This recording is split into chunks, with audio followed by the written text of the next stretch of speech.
Hello everyone, good morning, শুভ সকাল। আশা করি তোমরা সবাই ভালো আছো, আমিও মোটামুটি আছি।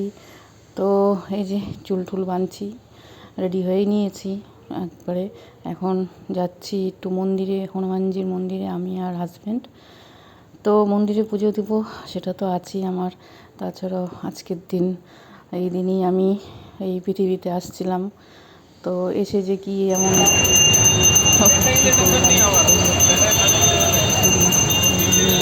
ছেলে মেয়ে ভাই আমার জন্মদিন নিয়ে বেশি মানে ইয়ে করে থাকে, এক্সাইটমেন্ট থাকে যে কি করব মার জন্য, না করব এটাই।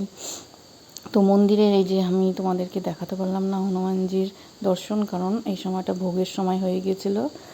আর মন্দির থেকে ফিরে এসেছি অনেকক্ষণ হলো, একবারে সন্ধ্যাবেলায় তোমাদের সঙ্গে এই যে এই আর কি কেক টেক সমস্ত কিছু ওরাই আয়োজন করেছে। প্রতিবার আমার ছেলে মেয়ে হাজব্যান্ডই করে, আর কে করবে, ওদেরই ইচ্ছাতে মানে এইসব হয়, ওদের এটাই আনন্দ। এইসবই আমার ভালো লাগে। সবসময় আমি বলি তোমাদেরকে, আনন্দকে নিয়ে বাঁচতেই আমার ভালো লাগে।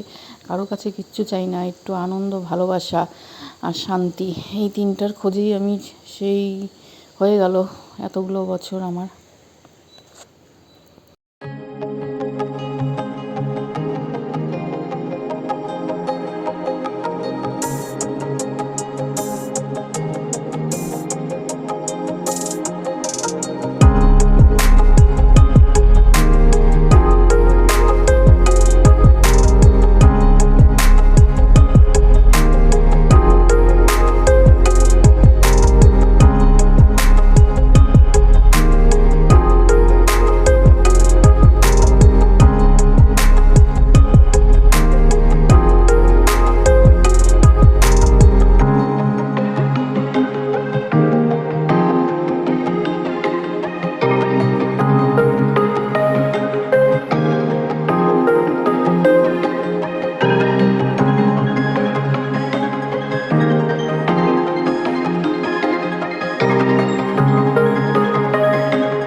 Hello everyone, good morning. তো সকাল সকাল ব্লগটা শুরু করলাম আবার। তো দেখলে এই কালকে গিয়েছিলাম মন্দিরে, আর তোমাদের সঙ্গে অল্প ভিডিও করতে পেরেছি। তখন মন্দিরে ভোগের আর কি শুরু হয়ে যায় হনুমানজি ভোগের, সেই জন্য। আর এখন মোটামুটি 10টা বেজে গেছে সকাল। তো চা খাইনি, চা খাবো। আর চোখ মুখের অবস্থা দেখছো, খুবই আর কি বলবো, আর শরীরের কথা তোমাদেরকে বলতে বলতে হয়রান হয়ে গেছি আমি। একদমই আর বলতে ইচ্ছা করে না আমার যে আমার শরীর ভালো না। এই কথাটা আমি কবে বলবো তোমাদের কাছে যে আমার এখন শরীর ঠিক আছে। তো যাই হোক, চা করি, চা খাবো। চা খাওয়ার আগে তোমাদেরকে আগে বলেছি আমি কিছু একটা খেয়ে নিই, কারণ ডাক্তার খালি পেটে একদমই চা খেতে না করেছে, সে লাল চা হোক আর যেই চা হোক। আর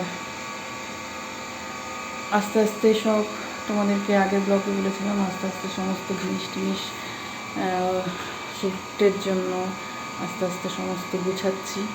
আর যতটা আমি পারছি, শরীরে আমার যতটা কুলাচ্ছে, কারণ করতে হবে, মানে আস্তে আস্তে না করলে কী হয় জিনিসগুলো, মানে পরের দিকে লাস্টে এত কয়েক বছর ধরে তো আছি ভাড়া, আর শিফটিংও করছি, কী হয় মানে কোথায় কোনটা জিনিস এক নম্বর কিছু খুঁজে পাই না পরে। আর তাছাড়া আগের থেকে করলে সব কিছু জিনিস সেট আপটা ভালো থাকবে, যে পরে আর কি খুঁজে খুঁজে পাবো। আর ওরা এসে যেই যাকে দিয়েই করাই না কেন, ভ্যানালা বা মুভাস অ্যান্ড প্যাকার্স সব কিছুই আর কি আমাদের একটা ইয়ে থাকবে যে কোথায় কোনটা আছে। মানে বিশেষ করে আমার কথা বলছি, আমার ছেলে মেয়ে হাজব্যান্ডের কথা। ওরা ওইসবের মধ্যে মানে ইয়েই করে না। তো যাই হোক, কোথায় কী আছে কী না আছে সব কিছু আমাকেই বের করে দিতে হবে, আমাকেই সব করতে হবে। তো এগুলো আর ঘর মোটামুটি আর কি অনেক দেখলাম। এইবার মানে আমি একটা নিয়েছি যে ওই কোনো রকমে মোটামুটি 4-5টা খুঁজে একটা ঘর পেলাম, আর সেটাতেই অ্যাডভান্স করে সেটাই ঠিক করে নিলাম। সেরকম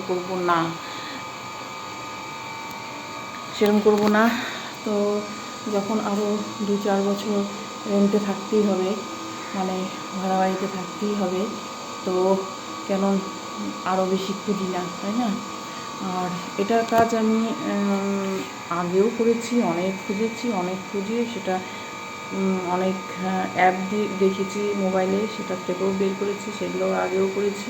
কিন্তু কী হয়, ওই যে একই ব্যাপার, 10টা-20টা খুঁজেও যেটা পাবো, একটা দেখেও যেটা পাবো, সেটা সবই তো এই যে এটার উপর, ভাগ্যের উপর। তো কী বলবো, আর মানুষের নিজের বাড়ি থেকেও হয়, আর তো ভাড়া বাড়িতে আমি সেসব আশা করতেই পারি না।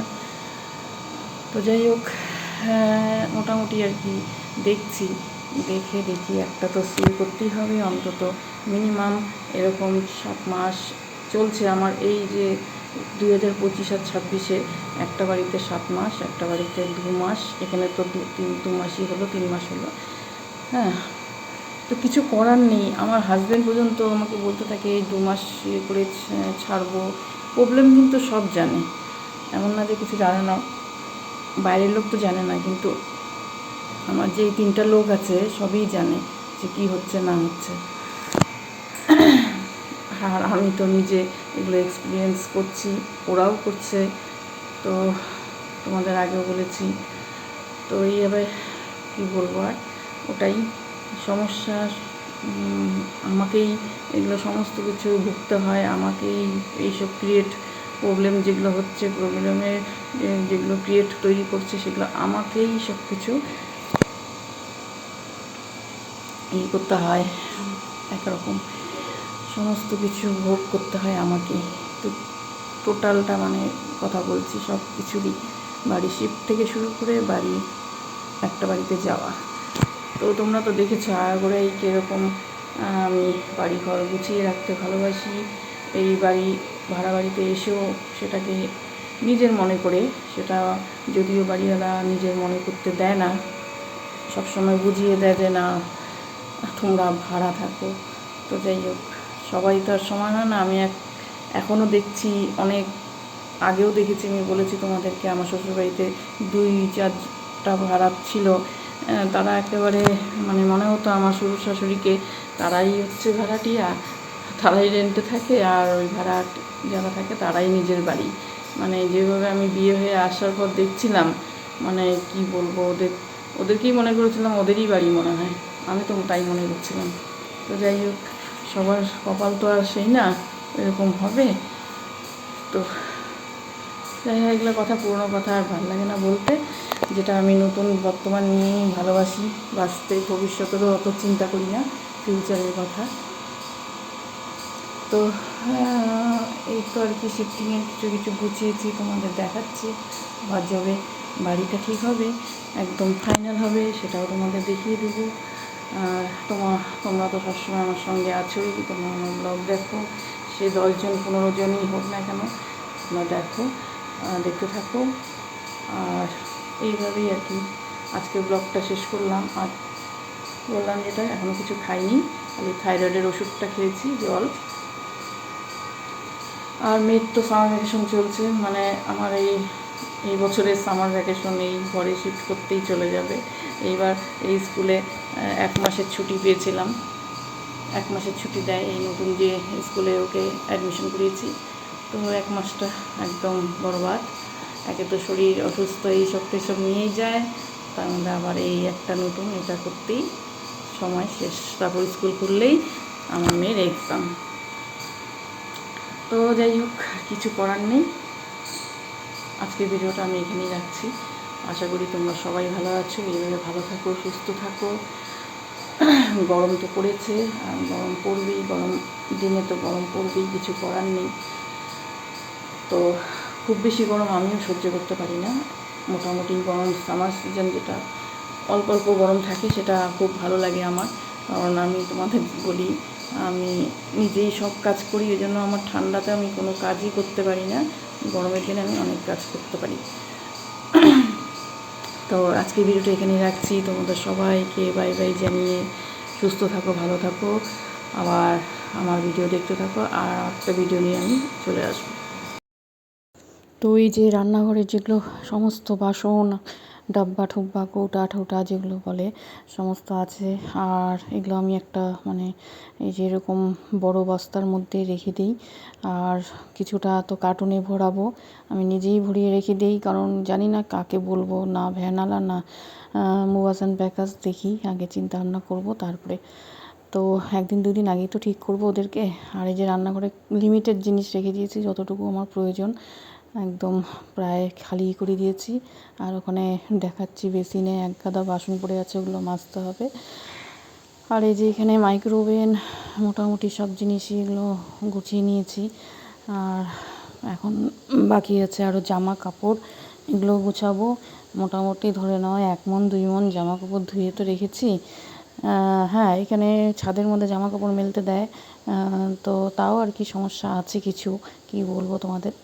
মেললেও তো আছে, এই যে এগুলো আমি রেখে দিয়েছি, এগুলোকে সমস্ত ট্রলি ব্যাগে আরও কিছুতে ঢুকাবো। তো